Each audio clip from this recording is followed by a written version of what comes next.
आइए आज के स्वर्गरोहण पर्व की आराधना को आरंभ करते हुए आह्वान वचन सुनेंगे जो हमें मिलता है भजन संहिता 47 उसका 1-5, जिसमें इस प्रकार से लिखा हुआ है। हे देश देश के सब लोगों, तालियां बजाओ, ऊंचे शब्द से परमेश्वर के लिए जय जयकार करो, क्योंकि यहोवा परम प्रधान और भय योग्य है।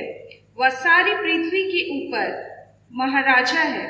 वह देश देश के लोगों को हमारे सम्मुख नीचा करता और जाति जाति को हमारे पांव के नीचे कर देता है। वह हमारे लिए उत्तम भाग चुन लेगा जो उसके प्रिय याकूब के घमंड के कारण है। परमेश्वर जय जयकार सहित यहोवा नरसिंगे के शब्द के साथ ऊपर गया है। आमीन। आइए हम लोग प्रार्थना करेंगे। धन्यवाद धन्यवाद मेरे महान जीवित अनुग्रहकारी परमेश्वर पिता, धन्यवाद के साथ आपके चरणों तले आते हैं पिता परमेश्वर। हे पिता परमेश्वर, अब से लेकर पिता परमेश्वर बीते समय से अब तक आपने हमें पिता परमेश्वर सुरक्षित रखा पिता परमेश्वर, हर प्रकार की बीमारियों से बचा कर रखा है पिता परमेश्वर, और हमें अपने पंखों तले छिपा कर रखा है पिता। इसके लिए हम आपको धन्यवाद देते हैं पिता। हे पिता परमेश्वर, आगे भविष्य में भी पिता परमेश्वर इसी प्रकार की अनुग्रह और आशीष को हम आपसे चाहते हैं पिता। इस प्रार्थना को यीशु नासरी के नाम से मांगते हैं, आमीन। हम लोग आज की आराधना को आरंभ करते हुए हम लोग गाएंगे साक्षीवाणी से गीत नंबर 63। साक्षीवाणी गीत नंबर 63। ख्रिस्त यीशु जयवंत रानी, मृत्यु बंध तोड़ा है। ख्रिस्त यीशु जयवंत रानी, मृत्यु बंध तोड़ा है, और हमको अनंत दानी जय मुक्ति लाया है। काम तेरा सिद्ध गया, समाप्त कुल सबसे। तू अपने दुख के द्वारा ला दिया सुविश्राम। तुझी में हमको मिला सनातन का उद्धार। तू है हमारा जीवन, मन भावना हर निर्भर। धर्मात्मा की सहायता से मुक्तिया करता है। तू करता अपने मानवी हमारी अगुवाई। असीम अनुग्रह तेरा, असीम है तेरा प्रेम। हम अपनी जीवन यात्रा धन मानते तेरा नेम। निरंतर करने होंगे संत लोगों के संग, तब तुझको स्तुति देंगे सदा सनातन लोग। परमेश्वर पिता और पुत्र और पवित्र आत्मा के नाम से आमीन। हमारी सहायता ईश्वर के नाम से है, जिसने स्वर्ग और पृथ्वी को सिरजा। स्तुति होवे पिता को और पुत्र को और पवित्र आत्मा को, जैसा हुआ आरंभ में, जैसा है अब, जैसा रहेगा, सनातन से सनातन लोग।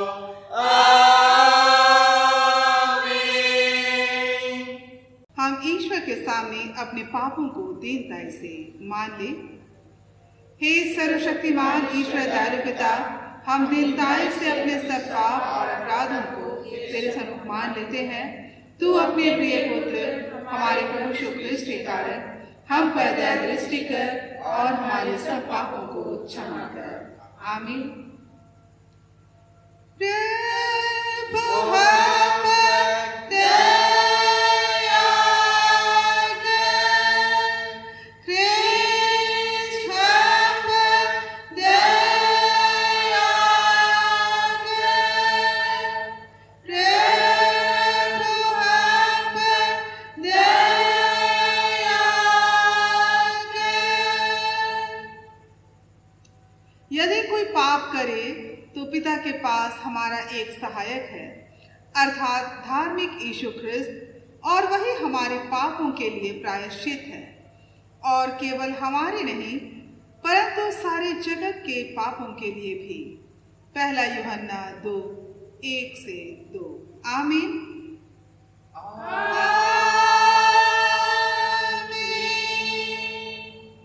सबसे ऊंचे स्थान में ईश्वर का गुणानुवाद हो।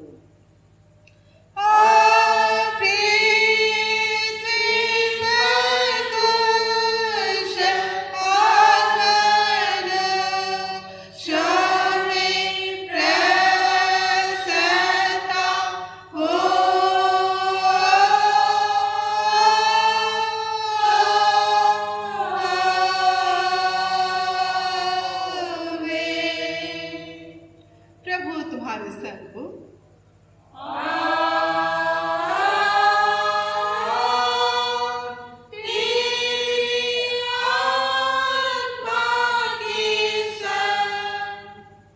हम प्रार्थना करें। हे यीशु ख्रिस्त, हमारे प्रभु मुक्तिदाता, तू स्वर्ग पर चढ़ गया और सर्वशक्तिमान पिता के दाहिने हाथ बैठा और स्वर्ग और पृथ्वी का अधिकार पाया है। हम तेरा धन्यवाद करते हैं कि तूने हमारे बंधनों को तोड़कर हमारे सब बैरियों को अपनी पीढ़ी बनाई है। हम तेरी विनती करते हैं कि तू अपने पिता के पास निरंतर हमारी बिचवाई कर और अपनी कलीसिया की रखवाली कर और अपने सर्वशक्तिमान वचन के अनुसार हमों को हर समय संभाल, जब तू अपनी महिमा और ऐश्वर्य में फिर आएगा और अपने स्वर्ग राज्य में हमको ले जाएगा। तू जो पिता और पवित्र आत्मा के साथ सदा जीता और सदा लो राज्य करता है। आमीन।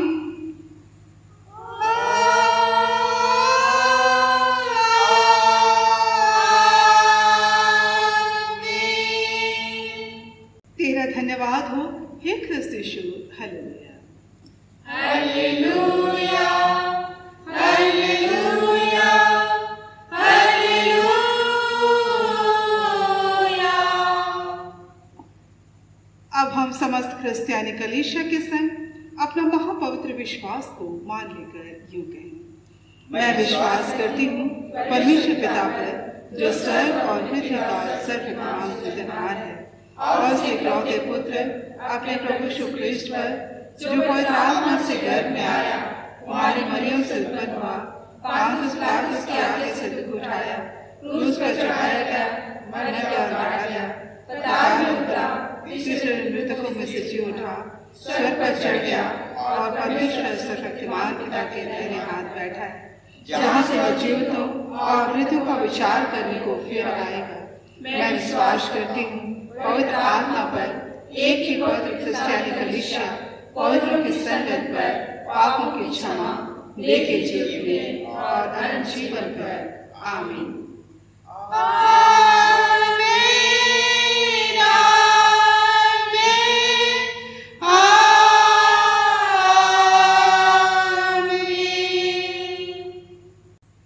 आइए आज हम सुनेंगे पहला पाठ वचन जो हमें मिलता है कुलुस्सियों 3:1-4। कुलुस्सियों 3:1-4, जिसमें हम पाते हैं, अतः जब तुम मसीह के साथ जिलाए गए तो स्वर्गीय वस्तुओं की खोज में रहो, जहाँ मसीह विद्यमान है और परमेश्वर के दाहिनी ओर बैठा है।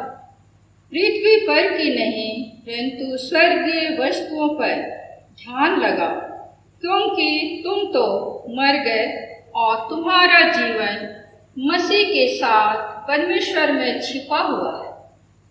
जब मसीह जो हमारा जीवन है प्रकट होगा, तब तुम भी उसके साथ महिमा सहित प्रकट किए जाओगे। आमीन। आराधना का दूसरा गीत हम लोग दुरंग पुथी से गाएंगे।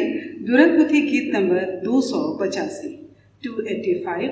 रोआ तमा बुगिन आत्मा कुला लेने दिसुनता। रोआ तमा बुगिन आत्मा कुला लेने दिसुनता।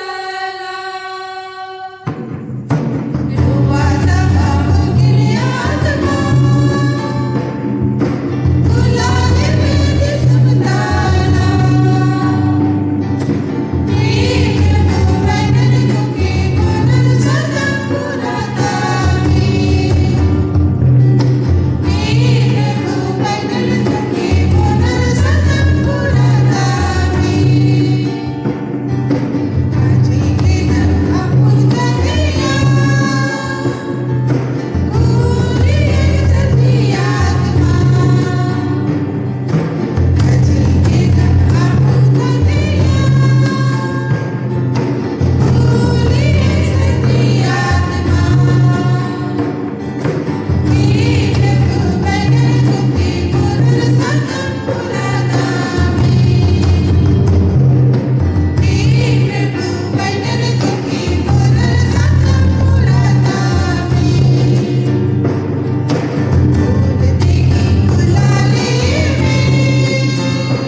तुम्हें हमारे पिता ईश्वर और उद्धारकर्ता प्रभु यीशु ख्रिस्त की ओर से अनुग्रह और शांति खुदाई से मिले हम प्रार्थना करें। सर्वशक्तिमान यहोवा प्रेमी पिता परमेश्वर, हम तुझे हृदय से धन्यवाद देते हैं आज के इस दिन के लिए। आज हम तेरे ख्रिस्त विश्वासी तेरे निकट होकर के आनंदित हैं। हम सबों के जीवन में तो अपनी महान अनुग्रह को दिया है। आज स्वर्गरोहण पर्व है और इस स्वर्गरोहण पर्व की आराधना में हम सबों को शामिल होने का अवसर दिया है। प्यारे पिता परमेश्वर, इस समय हम तेरे निर्मल जीवित वचन में से सुनना समझना चाहते हैं। तो आत्मा की अगुवाई हम हरेक को दे कि हम वचन की संगति करके वचन के अनुरूप अपने जीवन को व्यतीत कर सकें। हरेक प्रकार की दुर्बलताएं जो हम में हैं, प्रभु हमसे दूर कर कि हम तेरे वचन की संगति में होकर आशीष को पाएं। बेनती यीशु के नाम से मांगते हैं, सुन अनुग्रह से ग्रहण कर। आज के लिए ठहराया हुआ उपदेश वचन जो हमें मिलता है मरकुस रचित सुसमाचार 16वां अध्याय पद संख्या 14 से आगे 20 पद तक। मरकुस रचित सुसमाचार अध्याय 16 पद संख्या 14 से 20। शीर्षक में लिखता है 11 को यीशु का दिखाई देना। पीछे वह उन 11 को भी जब वे भोजन करने बैठे थे दिखाई दिया और उनके अविश्वास और मन की कठोरता पर उलट न दिया, क्योंकि जिन्होंने उसके जी उठने के बाद उसे देखा था इन्होंने उनकी प्रतीति न की थी। और उसने उनसे कहा, तुम सारे जगत में जाकर सारी सृष्टि के लोगों को सुसमाचार प्रचार करो। जो विश्वास करे और बपतिस्मा ले उसी का उद्धार होगा, परंतु जो विश्वास ना करेगा वह दोषी ठहराया जाएगा।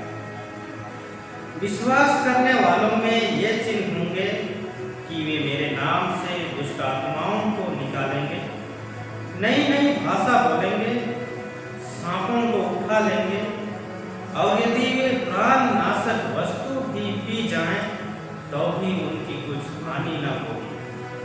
वे बीमारों पर हाथ रखेंगे और वे चमके हो जाएंगे। प्रभु यीशु उनसे बातें करने के बाद स्वर्ग पर उठा लिया गया और परमेश्वर की दाहिनी ओर बैठ गया। और उन्होंने निकलकर हर जगह प्रचार किया और प्रभु उनके साथ काम करता था और उन चिन्हों के द्वारा जो साथ साथ होते थे वचन को दृढ़ करता था। आमीन। ख्रिस्त में प्यारे भाइयों तथा बहनों, आज स्वर्गारोहण पर्व है, अर्थात प्रभु यीशु का स्वर्ग जाना, स्वर्ग उठा लिया जाना। यीशु मसीह मृतकों में से जी उठने के पश्चात उसने स्त्रियों को कब्र के निकट अपने शिष्यों के बीच और पहला कोरिन्थ 15:6 के अनुसार लगभग 500 से अधिक लोगों के बीच स्वयं को जीवित प्रस्तुत किया। यीशु अपने पुनरुत्थान के पश्चात शिष्यों को परमेश्वर के राज के बारे में स्वर्गीय विषयों में 40 दिनों तक शिक्षा देता है। प्रेरित 1:3 में पाते हैं, यीशु ने दुख उठाने के बाद बहुत से पक्के प्रमाणों से अपने आप को उनसे जीवित दिखाया और 40 दिन तक वह उन्हें दिखाई देता रहा और परमेश्वर की राज की बातें करता था। पुनरुत्थान के 40 दिनों के पश्चात यीशु और उसके शिष्य यरूशलेम के निकट जैतून पहाड़ पर गए और वहां यीशु ने उसके अनुयायियों को प्रतिज्ञा दी कि वे शीघ्र ही पवित्र आत्मा को प्राप्त करेंगे और उन्हें यरूशलेम को ना छोड़ने का निर्देश दिया जब तक कि पवित्र आत्मा उनके ऊपर नहीं आ जाता, जब तक कि शिष्यों पर पवित्र आत्मा नहीं आ जाता। तब यीशु ने उन्हें आशीषित किया, उन्हें आशीष दी और यीशु स्वर्ग को उठा लिया गया। अर्थात यीशु का स्वर्ग उठा लिए जाने का वर्णन लूका रचित सुसमाचार 24:50 से 51 और प्रेरित 1:9 से 11 में वर्णित है, पाया जाता है। ख्रिस्त में प्यारे भाइयों बहनों, यीशु मसीह का स्वर्गारोहण कई कारणों से अर्थपूर्ण है। स्वर्गारोहण के द्वारा यीशु मसीह के शारीरिक सेवकाई के अंत का संकेत दिया जाता है। अर्थात स्वर्गारोहण के द्वारा यीशु मसीह के शारीरिक सेवकाई के अंत का संकेत पाया जाता है। परमेश्वर ने अपने प्रेम को यीशु मसीह में प्रकट किया कि जगत यीशु में उद्धार पाए। यीशु पर विश्वास करने के द्वारा से लोग उद्धार छुटकारा को प्राप्त करें। अब यीशु मसीह अपने पिता के पास वापस लौट रहा था। वह सब कुछ जिसे वह करने के लिए इस जगत में आया था पूरा कर चुका था, पूरा कर लिया था और स्वर्गरोहण के द्वारा से वह अपने पिता के पास लौट रहा था। स्वर्गरोहण पिता के द्वारा उसे महिमा दिए जाने का प्रतीक था। यीशु वह व्यक्ति था जिससे परमेश्वर पिता अत्यंत प्रसन्न था, जिसके विषय में यीशु मसीह के बपतिस्मा के पश्चात की घटनाओं में हम पाते हैं, जहाँ आकाश में यह आकाशवाणी होती है कि तू मेरा प्रिय पुत्र है, मैं अत्यंत प्रसन्न हूँ। अर्थात यीशु मसीह वह व्यक्ति था जिससे परमेश्वर पिता अत्यंत प्रसन्न था। उसने सम्मान को प्राप्त किया और उसे वह नाम दिया गया जो सभी नामों से श्रेष्ठ है। फिलिपी 2:9 में लिखा है, इस कारण परमेश्वर ने उसे अति महान किया और उसको वह नाम दिया जो सब नामों में श्रेष्ठ है। यूहन्ना 14:2 के अनुसार यीशु हमारे लिए एक स्थान तैयार करने को स्वर्ग को चला गया। हमारे लिए एक स्थान तैयार करने की अनुमति प्राप्त किया, जहां लिखता है, मेरे पिता के घर में बहुत से रहने के स्थान थे, यदि ना होते तो मैं तुमसे कह देता, क्योंकि मैं तुम्हारे लिए जगह तैयार करने चाहता हूँ।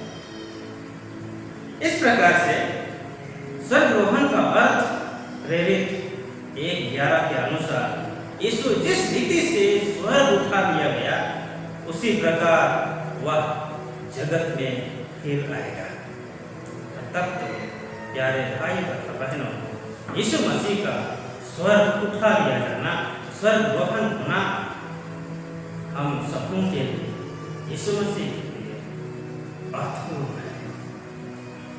यहाँ पर दूसरे पक्ष में हम पाते हैं कि यीशु मसीह अपने स्वर्गरोहण होने से पूर्व शिष्यों से कुछ महत्वपूर्ण बातों को रखा, अर्थात महत्वपूर्ण बातें अपने शिष्यों से कहा, जिसमें से पहली बात है सुसमाचार का प्रचार। वचन में पाते हैं यीशु ने उन्हें कहा, तुम सारे जगत में जाकर सारे सृष्टि के लोगों को सुसमाचार प्रचार।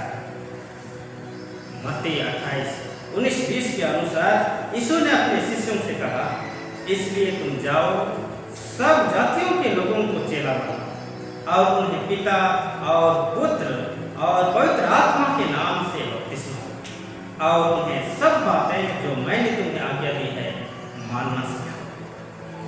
यीशु ने अपने चेलों को बताया कि वे कोई संसारिक अथवा राजनीतिक शक्ति या अधिकार प्राप्त नहीं करेंगे, परंतु वे पवित्र आत्मा का सामर्थ्य और अधिकार को प्राप्त करेंगे। अब तक तो यही वह वरदान था जिसकी प्रतिज्ञा पिता ने की थी और चेलों को इस प्रतिज्ञा के अनुसार इस वरदान की प्रतीक्षा करने की जरूरत थी। और तब तो यीशु ने चेलों से कहा कि तुम पृथ्वी के सभी छोर तक मेरे गवाह होगे, साक्षी होगे। अब तब यीशु के शिष्य जो अशिक्षित हैं, नम्र हैं और साधारण लोग हैं, अब परमेश्वर के पुत्र के गवाह होंगे। दूसरा कोरिन्थ 5:20 के अनुसार मसीह के प्रतिनिधि और राजदूत होंगे। यीशु के चेले यीशु मसीह के गवाह होंगे, प्रतिनिधि और राजदूत होंगे, परमेश्वर के साथ मेल मिलाप करने वाले होंगे, साथ ही साथ वे मसीह के लिए दुख भी उठाएंगे। प्रेरित 1:8 के अनुसार यीशु ने चेलों से कहा कि उन्हें यरूशलेम में गवाही अर्थात सुसमाचार प्रचार करना है। सुसमाचार प्रचार करना या देना आवश्यक है। उन्हें सारे यहूदिया और सामरिया में भी उसकी गवाह बनना आवश्यक है।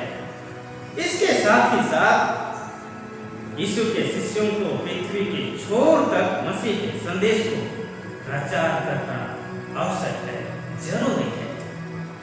अब तक वर्तमान समय में भी मसीह के संदेश को प्रचार करने की जिम्मेदारियां यीशु मसीह की गवाह को लोगों तक, पृथ्वी के छोर तक देने की जिम्मेदारियां प्रत्येक ख्रिस्त विश्वासियों का है। हम ख्रिस्त विश्वासियों का है।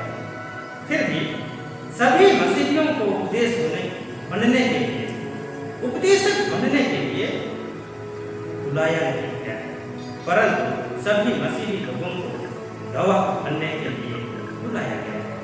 यीशु मसीह में गवाह देने के लिए बुलाया गया है ताकि हम मसीह के लिए गवाह बन सकें। आज स्वयं का मूल्यांकन करें, अपने क्रिस्तीय जीवन का मूल्यांकन करें कि क्या हमने पवित्र आत्मा को पाया है, क्या हमने पवित्र आत्मा की सामर्थ्य को पाया है, और क्या पवित्र आत्मा के 9 फल हमारे जीवन में दिखलाई देते हैं। और यदि ऐसा नहीं है तो हमें और भी प्रकार की आत्मा वास करती है, और ही प्रकार की आत्मा के संचालन में हमारा जीवन व्यतीत होता है, और उसके द्वारा उसी प्रकार के कार्यों को हम करने लगते हैं। आज कितने मसीही यह कहते हैं, यह कहने का प्रयास करते हैं कि मैंने पवित्र आत्मा को पाया है, पवित्र आत्मा की सामर्थ्य को पा लिया है, परंतु वे पवित्र आत्मा की सामर्थ्य को पाने की घोषणा करते हैं, तो भी वे अपने जीवन से यीशु मसीह की गवाही नहीं देते हैं, यीशु मसीह के निमित्त साक्षी की बातों को नहीं देते हैं, और ना ही उनके कार्यों से यह बात दिखलाई देती है। और तब तो बिना गवाही के पवित्र आत्मा को पा लेना, यह कहना असंभव है। पवित्र आत्मा से भरपूर व्यक्ति मसीह के लिए हमेशा गवाही देगा, साक्षी देगा। और यदि कोई व्यक्ति गवाही नहीं देता है तो यह कहना चाहिए कि वह पवित्र आत्मा से भरपूर नहीं है, उनके जीवन में पवित्र आत्मा की कार्यशीलता नहीं है। और तब तो मसीह का आदेश यहाँ सुसमाचार प्रचार करने की है, शिष्य बनाओ, सुसमाचार का प्रचार करो, सभी जातियों को सिखाओ।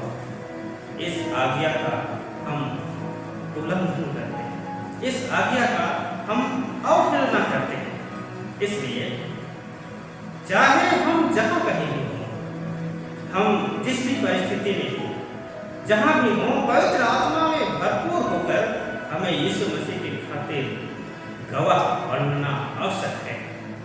यीशु मसीह की गवाही देनी है, यीशु मसीह की साक्षी देनी है, यीशु मसीह के लिए गवाह बनने की आवश्यकता है।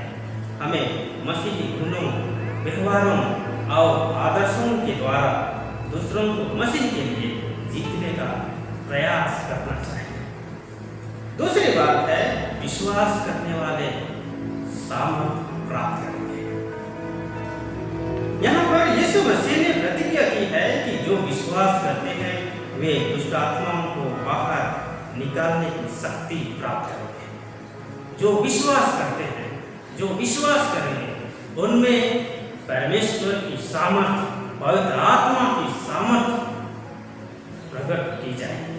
उनमें परमेश्वर का सामर्थ्य होगा और उस सामर्थ्य के द्वारा से दुष्ट आत्माओं को बाहर निकाल सकेंगे।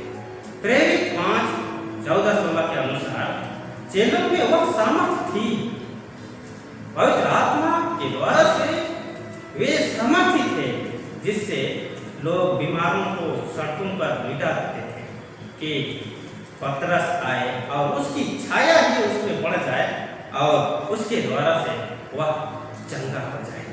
उसी प्रकार अशुद्ध आत्माओं के सताए हुए भी चंगे कर लिए जाते। और इस प्रकार से पवित्र आत्मा की ऐसी सामर्थ्य से परिपूर्ण पुरुष और स्त्रियां कलीसिया पर, प्रभु की कलीसिया में मिलते रहे।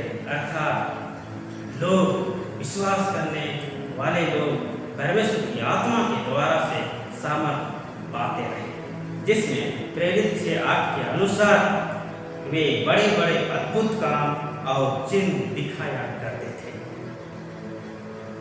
आज के उपदेश वचन के अनुसार आगे हम यह पाते हैं कि वे नई भाषाएं बोलने की शक्ति प्राप्त करेंगे। वे सांपों को पकड़ेंगे।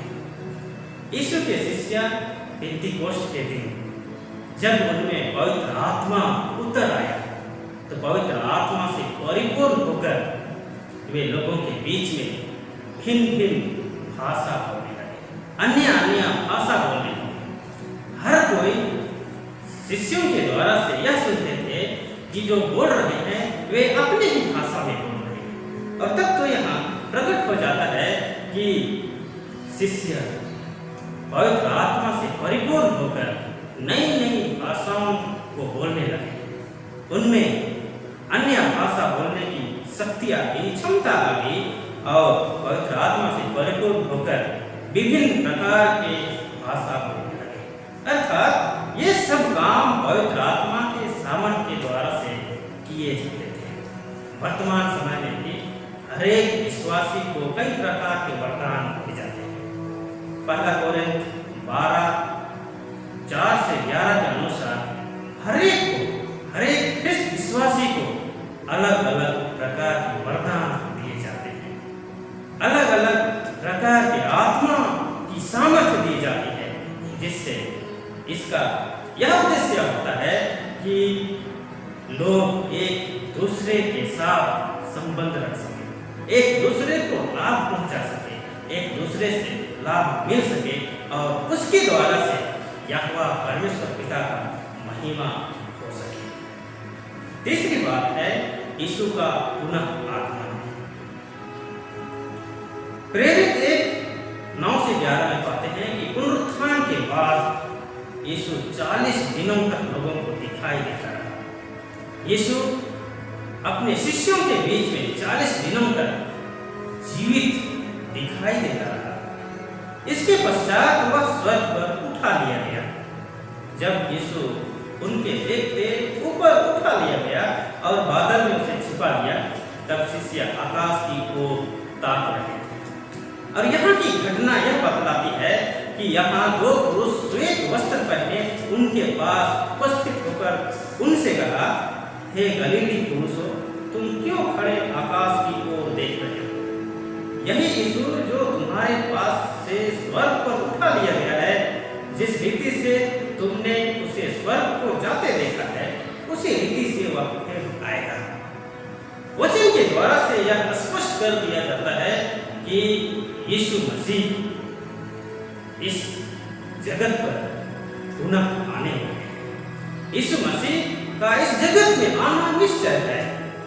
अब तक तो यह बात कि यीशु मसीह इस जगत में पुनः आएंगे हमारे लिए, प्रत्येक ख्रिस्त विश्वासियों के लिए, सारे जगत के लिए स्वयं को मूल्यांकन करने की आवश्यकता है, स्वयं को प्रभु यीशु मसीह की संगति में होने की आवश्यकता है। यीशु स्वर्ग पर चढ़ गया, उठा लिया गया और परमेश्वर के दाहिने हाथ जा बैठा है। वही यीशु जिस तरह गया है उसी रीति से संसार के अंत के समय फिर वापस आएगा। मरकुस 13:26 के अनुसार वह बड़ी शक्ति और महिमा के साथ बादलों में आएगा। और तब तो हम प्रत्येकों को, हम में से सबों को, प्रत्येक विश्वासियों को उस दिन तक, प्रभु के आने तक, प्रभु के द्वितीय आगमन तक विश्वास योग्य और सच्चा बने रहना होगा। तब तक तो जब हम प्रभु यीशु मसीह के द्वितीय आगमन तक विश्वास में पक्के और विश्वास योग्य और सच्चा बने रहेंगे, तो हम पुनर्जीवित मसीह के साथ होंगे। पुनर्जीवित मसीह हमारे साथ रहेगा और उसकी महिमा में हम होंगे। सो प्यारे भाइयों तथा बहनों, आज स्वर्गरोहण पर्व है और स्वर्गरोहण पर्व के पवित्र आराधना में हम पाए जाते हैं। ईश्वरीय आराधना में हम अपने जीवन को पाते हैं। आज के पवित्र वचन के द्वारा कि यीशु मसीह हमारा उद्धार करता है, वह मृतकों में से जी उठा और 40 दिनों के बाद स्वर्ग पर उठा लिया गया है।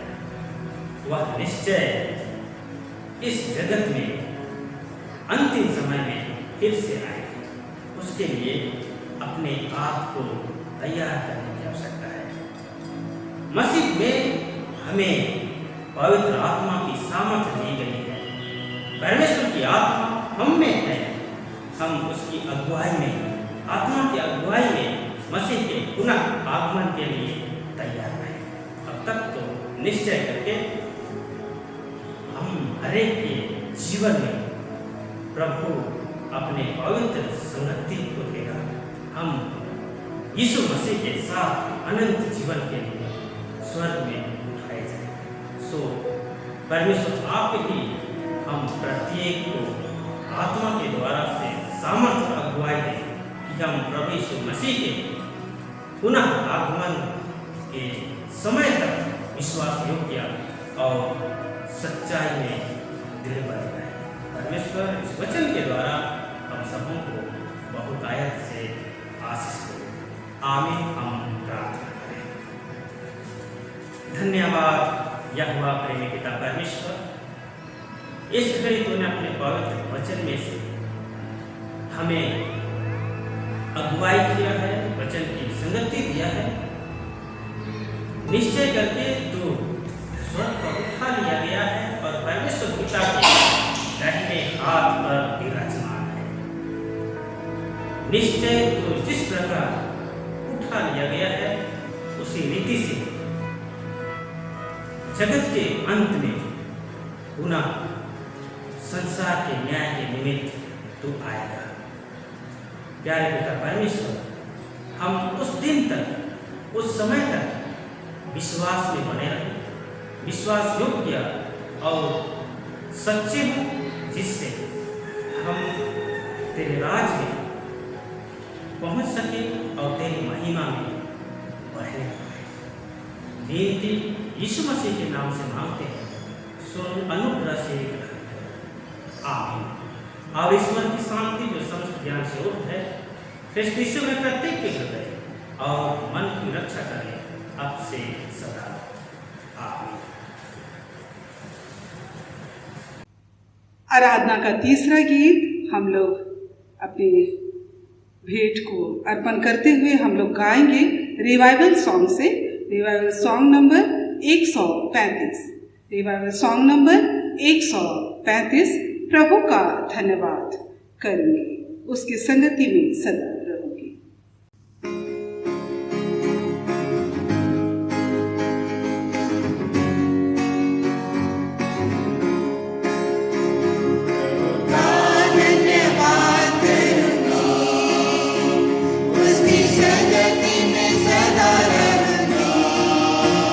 साथ चलूंगी मैं जय जय पाऊंगा।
सके।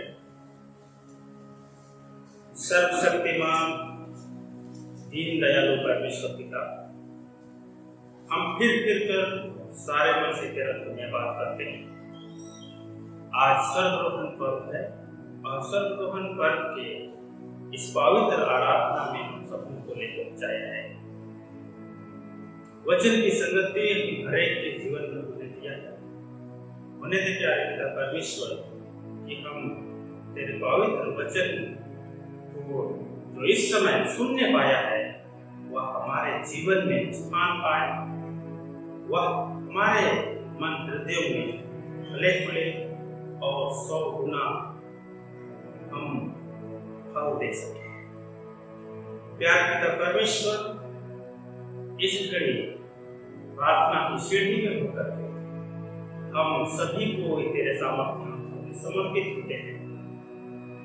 हमें संभाल, हमारी रक्षा रखवाली करो, जिससे जैसा तो स्वर्ग पर उठा लिया गया है और परमेश्वर पिता के दाहिने हाथ विराजमान है, तो प्रतिज्ञा किया है कि हम हरेकों को पवित्र आत्मा देगा। वह पवित्र आत्मा तो हम हरेकों के जीवन में होने दिया है। पवित्र आत्मा की सहभागिता में हूँ और तेरे लिए गवाह दे सके।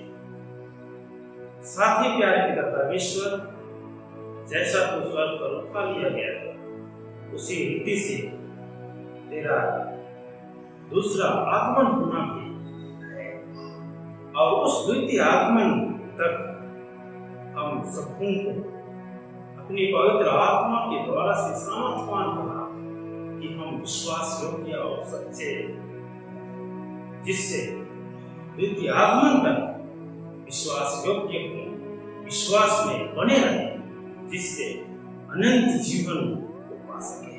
हम तेरे साथ स्वर्ग में तेरे राज में प्रवेश कर सके। इस निमित्त हम पूरे मन में तेरे समर्पित होते हैं, तो हम हरेक के जीवन को पवित्र आत्मा के द्वारा से इस घड़ी हम उन प्यारों के लिए प्रार्थना करते हैं जो दुख और नाना प्रकार की सताई में भिन्न प्रकार के क्लेशों से तबाह प्रभु उनके संसार के उन्हीं समय की पूर्णता में चंद्र जीवन को, जिससे कि भला उत्तम आशीष पाकर के स्वस्थ जीवन को प्राप्त करो। वे पवित्र भवन में तेरी संगति में होकर के धन्यवाद और धन्यवाद कर सके।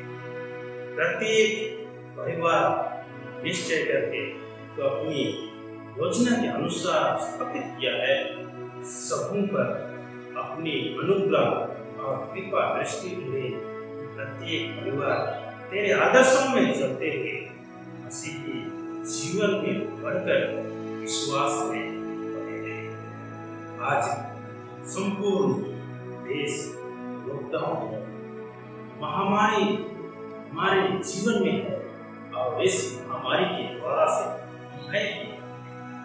प्यारे पिता परमेश्वर, अब तक की जीवन यात्रा में हमें संभाला है और हर एक विपरीत परिस्थितियों से हमें बचाया है। होने दे प्यारे पिता परमेश्वर कि हम व्यक्तिगत और पारिवारिक प्रार्थना में बढ़ते जाएं और इस महामारी के समय में भी तेरी सुरक्षा में होकर के सुरक्षित जीवन में हो सकते। इसलिए हम सबों के संसार और जितने स्वयंसेवी हैं जो इस महामारी के समय में सेवा दे रहे हैं, प्रभु उनके संसार भी हो कि वे भी अपनी सेवा दे सके, जोखिम से बच सके और उनके द्वारा से तेरी ही महिमा करें।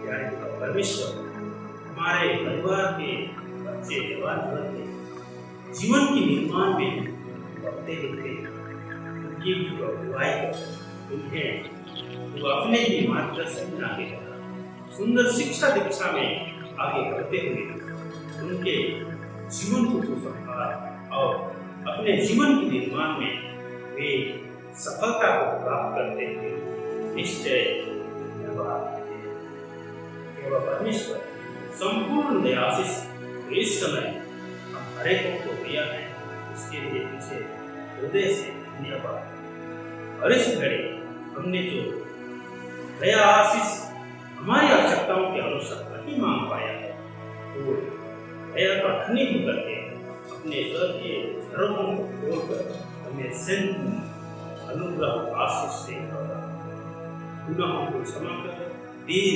धन्यवादी प्रार्थना तेरे बेटे मसीह के नाम से मांगते हैं, अनुग्रह से आप एक साथ प्रभु की प्रार्थना करें। हे हमारे पिता तू जो स्वर्ग में है, तेरा नाम पवित्र किया जाए, तेरा राज तेरी इच्छा से स्तुति कर।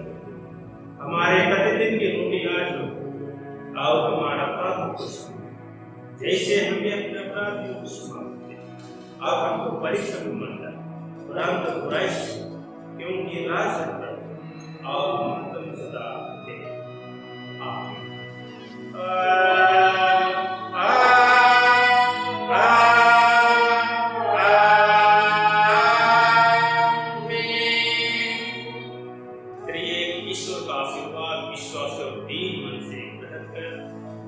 परमेश्वर तुझे आशीष दे और तेरी रक्षा करे। परमेश्वर अपना मुख तुझ पर प्रकाश करे और तुझ पर अनुग्रह करे। परमेश्वर अपना मुख तुझ पर प्रकाश करे और तुझे भूषण देवे। आमीन।